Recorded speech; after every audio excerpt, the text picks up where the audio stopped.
Sherry Tinarella. We're going to take a look at APA references as they should appear in the reference list in APA style. So we're focusing only on an article from a journal in a library database. The things citations are made of. Here are the parts. So the very first thing in a citation is the author, followed by the year of publication, the article title, the journal title, volume number, issue number, page numbers, and either a link or a DOI. What's a DOI? It stands for Digital Object Identifier. This is something that is more permanent than a link to a particular database, because those change quite often. Maybe a database no longer carries that, etc.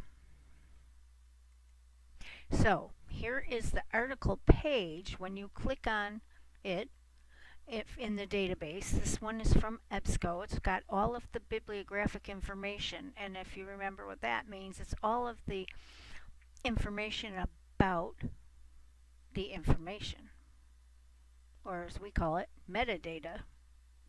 Okay, so here's the page in EBSCO. It's in Academic Search Complete to be specific, and you get all of this information. Everything you need to create a citation is here. So we'll take a look. We've got the author. Okay, we've got the date, the year of publication. See, it says October, but we don't need that. Just need the year. Best methods for evaluating. There's the title.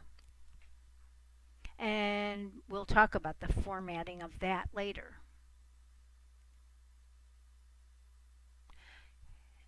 The source is the title of the journal.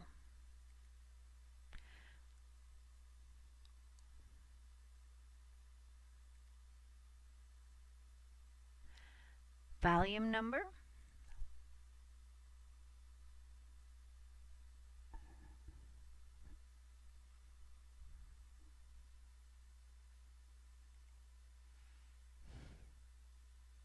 Issue number. Page numbers, and DOI. All right then. If there is no DOI, here's how you can get the publisher's website. You use the publisher's website instead of a DOI. So you click on the journal title in the database there, and here's the page that gives you all the information, the bibliographic information about the journal itself. And there you have it. There is the website. So we'll take a look at how we format each thing. Here's the author. You'll notice that we only put the first initial, and we do use the ampersand for just two authors, and we leave them in the order that they appear in the article. That's because Schilling is the lead author. Maybe they did more work on this study, and Applegate has contributed some. Okay, year of publication, as I said, it's only the year for a journal article, and we put it in parentheses with a period after it. The article title, here's where things get a little tricky. We use sentence casing, which means that we only capitalize the first letter of the first word and the first word after a colon and proper nouns. That's something that the databases or RefWorks don't always catch, and that's the proper nouns that need to be capitalized. So here in this example you can see that I've made this correction. right here. So moving on, the journal title.